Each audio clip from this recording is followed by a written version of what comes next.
रोज़े की हालत में झूठ और दगाबाजी से बचे।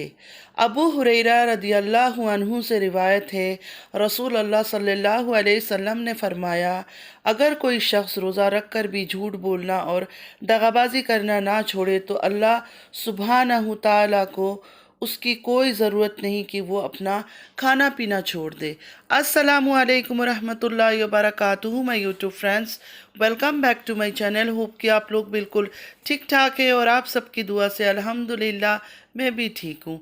और अल्लाह पाक से यही दुआ है कि आप लोग हमेशा सही सलामत रहे, खुश रहे अपने अपने घरों में अपनी फैमिली के साथ। आमीन सुम्मा आमीन। नमाज़ पढ़ा कीजिएगा, नमाज हम पर फ़र्ज़ है। अगर आप लोग को मेरी वीडियो अच्छी लगती है तो लाइक, सब्सक्राइब और शेयर ज़रूर कीजिएगा। चैनल पे जो भी न्यू आ रहा है आपसे भी रिक्वेस्ट है कि प्लीज़ लाइक, सब्सक्राइब और शेयर ज़रूर कीजिए। बेल आइकन को हिट करना मत भूलिएगा कि जब भी मैं कोई वीडियो अपलोड करूं आप लोगों को नोटिफिकेशन मिलती रहे। और पूरा वीडियो वॉच कीजिएगा, अगर आप स्किप करके देखेंगे तो आपको समझ नहीं आएगा। और आज मैं बहुत चीज़ों के बारे में बात करने वाली हूँ, तो आज का वीडियो आप लोगों ने एक सेकंड के लिए भी स्किप नहीं करना है। स्टार्ट से लेकर एंड तक आपने सुनना है और समझना है। चलिए शुरू करते हैं आज का रिएक्शन। सबसे पहले तो हीरा और फराज को उनकी निकाह होने वाला है, उस पर मैं मुबारकबाद दूंगी कि अल्लाह पाक आप दोनों को बहुत ज़्यादा खुश रखे, हमेशा एक दूसरे के साथ खुश रहो। आमीन या रब्बल आलमीन। तो कुछ दिनों से वाईटी पे एक बात चल रही थी, खुशखबरी खुशखबरी। नैना की तरफ से भी बस यही बातें हो रही थी, खुशखबरी। उसके बाद रुबीना जी ने बताया कि फ़रीहा बताएगी अपनी वीडियो में कि क्या खुशखबरी है। तो फ़रीहा ने आज यही खुशखबरी दिया कि फ़रीहा का जो भाई है फराज, उनकी शादी होने वाली है हीरा शाहिद। अब हीरा शाहिद कौन है आप सब जानते ही होंगे। फ़रीहा कौन है ये भी आपको पता होगा। फ़रीहा नैना की खाला है, रुबीना जी की बहन है, और फराज जो है रुबीना जी का भाई है। और हीरा शाहिद जो है वो मदनी की बहन है, शाहिद अमीन की बेटी है जो कि साजिद भाई के बड़े भाई हैं। और हमारी तारा की जेठ हैं, मतलब ब्रदर इन लॉ। शाहिद अमीन की बेटी की निकाह होने वाला है फराज से, जो कि फ़रीहा का भाई है और नैना की वो खाला है। ये जो चैनल पे हीरा काम कर रही है, ये चैनल एक्चुअली मदनी का था जो हीरा का भाई है।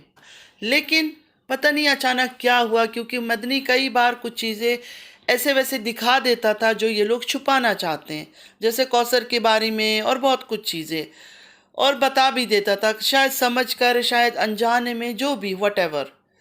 तो वो चैनल उससे लेकर इन्होंने हीरा को दे दिया। कुछ टाइम हीरा ने उस चैनल पर काम किया निकाब करके। उसके बाद अचानक एक दिन हीरा ने फेस रिवील कर दिया और साथ ये कहा कि मुझे अपने वालिद का हेल्प करना है। मतलब वालिद को हेल्प करने के लिए हीरा ने फेस रिवील कर दिया। फेस रिवील का मेन मोटिव ये था अपने वालिद को हेल्प करना और लोगों से ज़्यादा इंटरेक्ट करना। फेस रिवील के साथ ये होगा कि वो लोगों से ज़्यादा कनेक्ट कर पाएंगी, हीरा ने ये बताया था। आप सब ने देखा होगा कि जाहिद भाई और शाहिद भाई जो हैं, दोनों ही तारा को बहुत पसंद करते हैं, तारा की हर बात मानते हैं और हमेशा तारा को सपोर्ट करते हैं। सोचने की बात है, निकाह की तैयारी हो गई, हर बात हो गई, लेकिन तारा की तरफ से हमें कुछ सुनाई नहीं दिया। जाहिद भाई आए हुए हैं अपने वालिद के साथ यहाँ, फिर भी तारा के मुंह से कोई बात नहीं निकली कि हीरा की शादी होने वाली है या हीरा का निकाह फिक्स हो गया है। कोई जिक्र तारा की घर की तरफ से हमें सुनने को नहीं मिला। अब ये तो नहीं हो सकता है कि शाहिद अमीन अपनी बेटी का निकाह कर रहे हो और तारा को इन्फॉर्म ना किया हो, तारा को उन्होंने बताया ना हो कि किससे निकाह हो रहा है, कब हो रहा है। मतलब हर बात तारा को इन्फॉर्म करके ही होता है। ये लोग कोई मौका नहीं छोड़ते कंट्रोवर्सी क्रिएट करने का। सब कुछ सबको पता है, ऑफ कैमरा हर कोई खुशी भी मना रहा होगा, निकाह की तैयारियां भी हो रही होगी, तारा को भी पता होगा। लेकिन इस बार तारा सामने नहीं आ रही है। इस बार तारा ने नैना को और फरीहा को मौका दिया है कि ये चीज़ें तुम लोग डिस्क्लोज़ करो। ऑन कैमरा ये दिखाते हैं इनके बीच नफ़रत है, लड़ाइयाँ हैं, लेकिन ऑफ कैमरा सब कुछ परफेक्ट है इनके बीच। ये हंसते होंगे कि देखो व्यूअर्स को हम कैसे उल्लू बना रहे हैं अपने अदाकारियों से और अपनी एक्टिंग से। अब बात करेंगे तारा के बारे में। तारा का फिर से वही पुराना सिंपैथी कार्ड खेलना शुरू हो गया 13 साल की मोहब्बत के नाम पर। फिर चेहरे में वही उदासी कि उनका जो हस्बैंड है साजिद भाई, वो अपने 13 साल की मोहब्बत जो झूठी एक फेक कंटेंट है कौसर, उनके पास जाने की तैयारियां कर रहे हैं। तारा का कहना है कि बाकी रमज़ान वो कौसर के साथ ही गुजारेंगे। छोटी सी बात समझने की ज़रूरत है कि एक बंदा अपनी फैमिली को छोड़ के विलेज जा रहा है सिर्फ लोगों को दिखाने के लिए कि मैं कुछ दिन तो यहाँ रहा हूँ, 8-10 रोज़े मैंने यहाँ गुजारा, बाकी रोज़े मैं वाइफ कौसर के साथ गुजारूंगा। उनके पास घर है, हर चीज़ है, दोनों हस्बैंड वाइफ अच्छे खासे पैसे कमा रहे हैं। कौसर को यहाँ भी लेकर आ सकते हैं, कराची भी लेकर आ सकते हैं और दोनों वाइफ के साथ रोज़े आराम से गुजार सकते। लेकिन यहाँ अगर विलेज नहीं जाएंगे तो सिंपैथी, इमोशन, दुख, दर्द कैसे दिखाई देगा। साजिद भाई ने जिस दिन बताया था कि ट्रेन का टिकट कंफर्म हो गया, लेकिन उन्होंने डेट नहीं बताया था कब जाएंगे। उस टाइम पर ये बोला था कि मेरी वालिदा का बरसी भी है। तो ये बात तो क्लियर हो गई कि वहाँ जाने का मकसद कौसर ही नहीं है, उनकी वालिदा का बरसी है। आज हमारी प्यारी तारा ने इफ्तार किया पार्क में और इतना अच्छा लगा तारा को। तारा का दिल अब कर रहा है कि डेली इफ्तारी जाके पार्क में करें। आंटी जी ने फौरन इस बात पर कहा, कौन लेकर आएगा। आंटी जी का मतलब यह था कि साजिद तो जा रहा है अपने 13 साल की मोहब्बत के पास, तो हमें कौन लेकर आएगा पार्क में। तब जाकर तारा को होश आया कि साजिद भाई तो अपनी 13 साल की मोहब्बत जो उनकी कंटेंट है उसके पास जा रहे हैं, तो कौन लेकर आएगा पार्कों में। तारा ने कहा, करीब है बहुत ज़्यादा चलकर, लेकिन थक जाएंगे, रोज़ा होता है ना। सोचने की बात है, तारा के पास पूरा साल वो बंदा रहता है, लेकिन जैसे ही विलेज का नाम आता है तारा का चेहरा उदास, दिल में बेचैनी, परेशान। मतलब तारा को इतना प्यार है अपने हस्बैंड से, अपने शौहर से। इतना प्यार होने के बावजूद तारा ने जब उनकी शादी हो रही थी उस टाइम पर दुल्हन बनकर बैठी, साजन साजन तेरी दुल्हन सजाऊंगी, गाना भी गाया और लाइव कॉल्स पर साजिद भाई से बातें भी की। उनकी 13 साल की मोहब्बत से जब वो शादी कर रहे थे, लेकिन वो तारा से बातें भी कर रहे थे, हर चीज़ तारा को दिखा रहे थे। और तारा इतनी सब्र वाली है कि उस टाइम पर भी तारा ने हिम्मत किया और खुद भी लाइव यूट्यूब में बैठी और सबको दिखाया कि देखो मैं अपने हस्बैंड की शादी में उनसे बातें कर रही हूँ। यहाँ तक तारा ने पूरी सूटकेस पैक किया, एक एक चीज़ तैयार किया अपनी सौकन के लिए। इतनी बड़ी दिल वाली है हमारी तारा। उसके बाद सूटकेस पैक करके ट्रेन तक छोड़ने गई कि जाओ जाकर शादी करो, अपनी दुल्हन को हमारे पास लेकर आओ। तारा की तारीफ में मेरे पास लफ्ज़ ही नहीं होते। जब भी मुझे ख्याल आता है कि हस्बैंड 13 साल की मोहब्बत से शादी कर रहा है और एक औरत दुल्हन बनकर गाना भी गा रही है, उसकी सौकन के लिए सामान भी रेडी कर रही है, और उसके बाद जब वो घर आई, जब वो दुल्हन को लेके घर आए, अपना एक रूम भी उसने दे दिया कि हाँ इस रूम में रहो। अच्छा, पूरी फैमिली मिलकर गेम खेल रहे हैं, पूरी फैमिली साथ मिलकर गेम खेल रहे हैं, धोखा दे रहे हैं व्यूवर्स को। क्योंकि सबका जो चैनल ग्रो हुआ है ना, इनको कौन पहचानता था।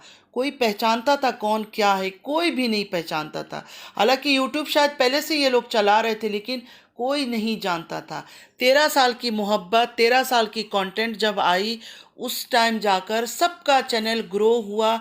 जैसे ही तारा ट्रेंडिंग में गई, तारा फेमस हुई, फिर सबको पता चला कि कौन तारा की बहन है, कौन तारा की भाई के बच्चे है, कौन तारा की खाला है, कौन तारा की फुप्पो है, कौन तारा का बाप है, कौन तारा का चाचा है। इससे पहले आप में से कोई जानते थे कि कौन क्या है। यूट्यूब में इनका कोई नाम था? कोई नाम नहीं था। सिर्फ और सिर्फ तारा जब फेमस हुई उसके बाद सबकी पहचान हुई। तो इस शादी को सब लोग इसलिए छुपा रहे हैं कि सबका चैनल जो है ना कनेक्टेड है, सबको नाम शोहरत दौलत इस शादी के बाद मिला। ये झूठा शादी का खेल जब तारा ने खेला उसके बाद सबका चैनल ग्रो हुआ, सबका नाम हुआ। तो ये मेन वजह है इनका, इस बात से वो पर्दा नहीं उठा सकते। तो ऑफ कैमरा इन सब का एक ही एम है, व्यूअर्स को उल्लू बनाओ, धोखा दो, फरेब करो उनके साथ और सिर्फ डॉलर कमाओ। इनकी जो फोटोज़ वीडियोस जो भी लीक हुए ये जानबूझ के इन्होंने रिएक्शन वालों को दिया कि ये सब लेकर बातें करो कि हम ट्रेंडिंग में रहे, हमारा नाम हो। इनका एक ही मकसद है और इनकी यही सोच है कि बदनाम होंगे तो क्या नाम ना होगा। अच्छा, यहाँ मैं एक ख़ास बात आप सबको रिमाइंड कराना चाहूँगी। खालिद अमीन भाई ने कहा था उनको बिल्कुल पसंद नहीं था कि तारा यूट्यूब में काम करे या फैमिली के बारे में बातें करे या ये सब चीज़ें दिखाए। तो आज शाहिद अमीन की बेटी जिसने फेस भी रिवील कर दिया, यूट्यूब पे काम भी कर रही है, घर को दिखाती है, अपने भाइयों को दिखाती है, इनफैक्ट सारे विलेज को दिखाती है, ख़ुद को भी फेस रिवील करके सामने आ गई है। तो अब क्या खालिद अमीन भाई को कोई एतराज़ नहीं है? अब वो किसी बात पे रोक नहीं रहा है। ये तो उनकी भाई की बेटी है, वो तो चलो भाई की बीवी थी, वो जैसी भी थी, ख़राब थी, गंदी है, जो भी है, मैं उस पर बात नहीं करना चाहती हूँ। मैं सिर्फ ये कहना चाहती हूँ कि उनको एतराज़ था कि ये सामने ना आए, ये यूट्यूब में इस तरह के काम ना करे। तो अब उनकी जो भाई की बेटी काम कर रही है, क्या ये सही है? अब बात करेंगे फ़ारूक भाई के बारे में। आज सबसे बड़ा मजाक तो फ़ारूक भाई ने किया, मलाको की पैदाइश पर मुबारकबाद दिया सलमा बहन को। मतलब वो बच्ची कब पैदा हुई थी और आज उनको ख्याल आया कि सलमा की बेटी पैदा हुई है, आज उनको ख्याल आया कि उसको मुबारकबाद दूँ। तो आप में से जो भी समझदार है, आप लोगों को समझ आ गया होगा कि ऑफ कैमरा इनका सब कुछ सही है, सिर्फ और सिर्फ हमें सुनाने के लिए, व्यूअर्स को सुनाने के लिए ये सब ड्रामा करते। क्या आप लोग को लगता है, क्या आप लोग को लगता है कि फ़ारूक भाई ने उस टाइम पे मुबारकबाद नहीं दिया और आज दे रहे? आज सिर्फ ड्रामा कर रहे थे, आज सिर्फ ड्रामा कर रहे थे, क्योंकि कल नैना ने तो बता दिया कि अब इन्होंने डिसाइड किया कि सब लोग एक ही फ्रेम में आएंगे। शायद ऑन कैमरा ये लोग दिखाएंगे हम एक दूसरे से नाराज़ है, हम बातें नहीं कर रहे, लेकिन होंगे तो सही ना साथ। अलिशबा की शादी में भी यही ड्रामा हुआ था, आप लोग को शायद याद होगा। नदीम भाई आए थे, नदीम भाई ने तारा की वीडियो भी निकाला, फ़ोटो भी उसके साथ निकाला, लेकिन क्या बोला, हमारी तो सुलह नहीं हुई है। खैर, मुझे लगता है आप लोग बहुत समझदार हो, अगर समझदार नहीं हो तो बड़े अफसोस की बात है। ये बात तो कंफर्म हो गया कि ये लोग ऑफ कैमरा एक दूसरे से मिलते भी हैं, बोलते भी हैं, हंसते भी हैं, बातें करते हैं, इनके बीच कोई नाराज़गी नहीं है, कोई लड़ाई नहीं है किसी का भी। सिर्फ व्यूज़ के लिए ड्रामा चल रहा है यूट्यूब में, लोगों को दिखाने के लिए लड़ाई झगड़े, कभी कोई वीडियो बना रहा है, कभी कोई वीडियो बना रही है, एक दूसरे को जवाब दे रहे हैं। ये सिर्फ और सिर्फ कंट्रोवर्सी क्रिएट करने के लिए, वरना आपस में इनकी कोई लड़ाई झगड़ा नहीं है, कुछ भी नहीं है। ये जो नैना ने कल मिलने मिलाने वाली बात कहा कि बातें चल रही है, बहुत जल्द हर चीज़ सेट हो जाएगा, ये मेंटली सबको तैयार कर रही है, मेंटली सबको तैयार कर रही है कि हम बातचीत कर रहे हैं, बड़े बूढ़े मिलके सबको मिलाएंगे। मतलब समझ जाओ कि लड़ाई झगड़ा तो है नहीं, लेकिन जब अचानक कोई देखेगा कि देखो इनके बीच तो इतनी लड़ाई थी, इतनी नफ़रतें थी, फिर ये एक साथ कैसे खड़े हो गए, तो फिर ये लोग बता सके, ये लोग बता सके कि ये बड़े बूढ़ों ने मिलकर सब ने मना लिया, सब ने राज़ी कर लिया और देखो अब दोनों एक साथ हो गए। क्योंकि आज फ़ारूक भाई ने भी तो मुबारकबाद दे दी सलमा को उनकी मलक पैदा होने पर। मतलब वो बच्ची कब की पैदा हुई है, आज जाकर उनको ख्याल आया। ये सिर्फ और सिर्फ व्यूअर्स की माइंड के साथ, दिमाग के साथ खेला जा रहा है, उनको मेंटली प्रिपेयर किया जा रहा है कि धीरे धीरे देखो हम कोशिश कर रहे हैं सब कुछ सही हो जाए, आपस में सबकी मिसअंडरस्टैंडिंग ख़त्म हो जाए, एक दूसरे को माफ़ कर दे, गले लगा ले, क्योंकि शादी भी तो अटेंड करनी है। कल को इनको साथ देकर कोई ये ना कह दे कि इनके बीच तो इतनी नफरत थी, इतनी लड़ाइयाँ थी, इनकी वजह से यूट्यूब में अजाब बना हुआ था, अब कैसे साथ हो गए हैं। तो ये लोग बता सके कि हम तो नहीं चाहते थे मिलना, हमें तो एक दूसरे से आज भी नफरत है, लेकिन सिर्फ और सिर्फ हमने अपने बड़े बूढ़ों की वजह से एक दूसरे को अपना लिया। तो सब कुछ आप लोगों के सामने है, मेरी बातों पर गलत नेगेटिव कमेंट ना करके बातों को सोचा करें, समझने की कोशिश करें, हर तरफ से धीरे धीरे क्या बातें हो रही है, नैना की तरफ से क्या मैसेज आ रहा है, फरूक भाई की तरफ से क्या मैसेज आ रहा है, अचानक ये सब क्यों हो रहा है, इस बात को समझने की कोशिश करें। कल जो नैना ने एक वीडियो डाला था जिसमें वो इजाशा से बात कर रही थी, वो वाला वीडियो भी हाइड हो गया। अगर इन लोगों का दिल साफ है, ये लोग इतने मासूम हैं, इतने सीधे, इतने अच्छे लोग हैं, ये वीडियो अपलोड करके क्यों हाइड कर देते हैं?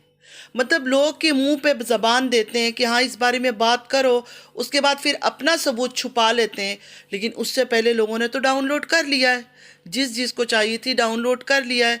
मुझे भी किसी ने डाउनलोड करके भेजा हुआ था कि ये देखो इस तरह की बातें कर रही है, फिर से वो इजाशा को लेकर आ गई है बिना किसी वजह का। कोई ज़रूरत नहीं थी इजाशा का, कोई बात ही नहीं थी इजाशा का। इजाशा को दोबारा यहाँ ला के उसकी बातें सुनाने का क्या मतलब है कि अब फिर से इजाशा के बारे में बातें करो? ये लोग उम्रा भी चले जाते हैं, अल्लाह के घर भी चले जाते हैं, लेकिन ये कभी बदल नहीं सकते। एक चीज़ मैंने नोटिस किया है कि ये नैना भी जो है ना, कभी सच नहीं बोलती, हमेशा झूठ, फरेब, ड्रामेबाजी, यही चीज़ इसने लगा रखा है। रमज़ान में भी इनको इस चीज़ से आराम नहीं है। ये कसम कुरान की बात, ये लोग तो उठते बैठते कसम कुरानें उठा लेते हैं।